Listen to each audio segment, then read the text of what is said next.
Hello, Daphne here with a wonderful video for you titled, Where is the Most Amazing Little Known Country in the World? That would be halfway around the globe, from America anyway, tucked in the exquisitely beautiful Himalayan Mountains. The country of Bhutan is so special. I absolutely loved it there for many reasons, which will be discussed in this post. For those of you who have not been to this amazing destination, Bhutan has so much to offer in the way of outstanding natural beauty, spiritual and historical monuments, ancient traditions, friendly people, fabulous festivals, and visiting there can really be described as a totally intrepid adventure. Even though this tiny country is a constitutional monarchy, it is ruled by a king and a queen, as seen in the picture here. A very beautiful queen and a very handsome king. It seems much more like a kingdom to me. The welcoming picture greeted us when we landed in Paro, Bhutan on an absolutely picture-perfect day, weather-wise. And one of the things that was so impressive is, I should say, the national motto of this country, which is gross national happiness, not gross national product. One of the first impressions we had was the beauty of the buildings and the architecture. They all look like this. Look at these exquisite pieces of workmanship. And these were all over the country. We saw, I don't think I've ever seen a more beautiful collection of buildings anywhere else in the world. I can tell you another thing that made this kingdom very magical was that there was not a single Starbucks or McDonald's in sight. The towns and the countryside seem so completely unspoiled.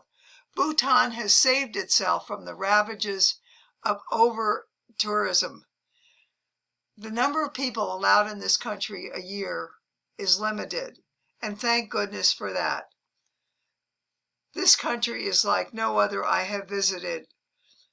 Not enough superlatives in the English language to describe this country far, far away.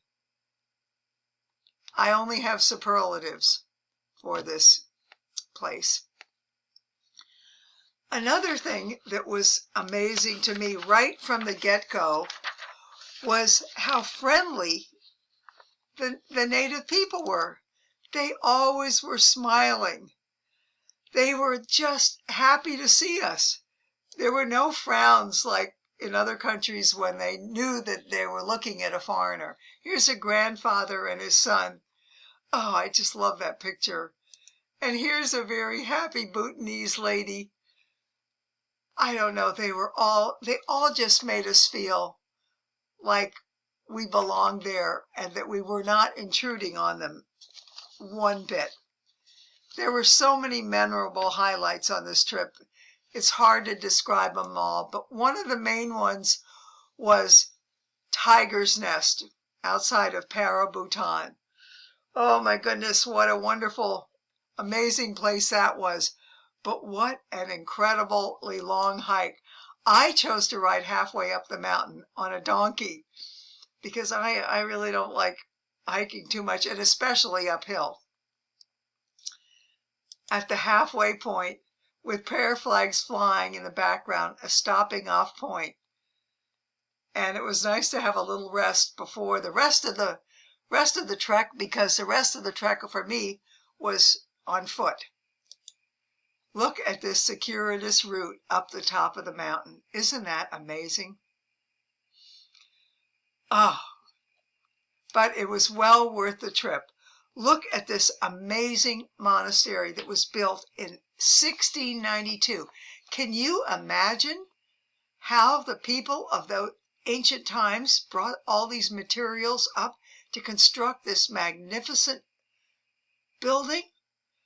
And the way it clings to the side of a cliff is just, it's totally mind-boggling. Of course, they did have a wheel the wheel was invented in those days, but every single ounce of materials for this building was hiked up some 4,000 feet. I mean, it's totally mind-boggling.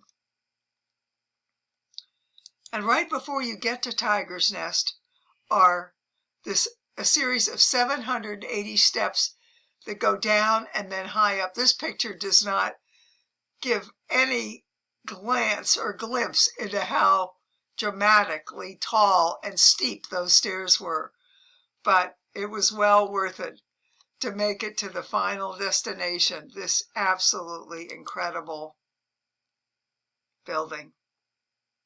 An architectural feat like no other. I think it's got to be one of the most amazing wonders anywhere in the world. Okay, moving on. I have to tell you, this was another really unique experience and a fun experience in Bhutan, and that was getting dressed up in traditional Bhutanese kira and brocade jackets, and having my picture taken for an actual postage stamp. Can you believe that? At the main post office in the capital city of Thimphu, a stamp with my image was created so that I could place them on postcards to send to my family and friends at home. For the occasion, I had on, as you can see here, Bhutanese dress. I must say the women in Bhutan consistently looked beautiful in their amazing outfits. Then I smiled in front of the camera. Moments later, a sheet of actual postage stamps was printed out for my image. After that, off I went to write those postcards, and my family and friends could not believe there was a picture of me on a stamp on a postcard. Did you know that the city of Thimphu, the capital of Bhutan, has no traffic lights? There are 115,000 people living here, but yet not a single traffic light, just these gendarmes standing in the middle of roundabouts at busy intersections. The government actually tried to install traffic lights, and the folks in town were up in arms, so that plan was immediately nixed. Another thing about Bhutan that I felt during the entire trip was spirituality. Everywhere you looked, there were prayer flags, hung from buildings, hung on the side of mountains. They were hung across rivers. Look at this picture. Here they are across a river. And here they're big, huge ones on the side of a mountain. And then another thing I loved were the prayer wheels. Oh gosh, look at these decorative structures around the prayer wheels. And one of my favorite was one in a monastery where I stood and spun it and made a prayer. A beautiful spot here is next to a chorten high up on the Yutong Pass.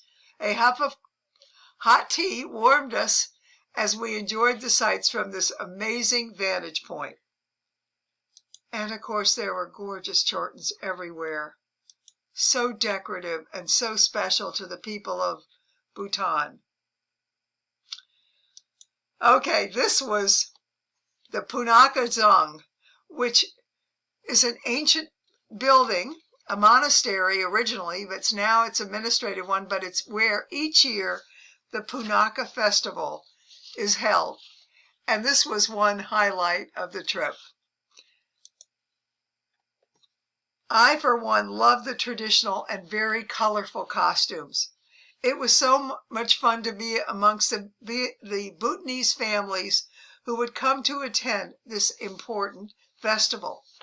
Each year, it is held in the month of February or March. There is a very dramatic, unique, colorful procession that replays episodes from the 17th century war against Tibet. My ANK friend and guide explained how important this festival is to the people of Bhutan.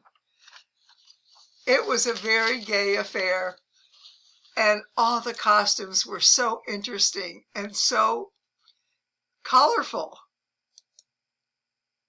I loved all the dances. And as I mentioned before, the people were friendly, but these gentlemen asked me to come and sit with them to watch part of the festivities. And look at this guy. He's holding my hand. I don't know. I just love the people of Bhutan. Here's another picture I took at the festival.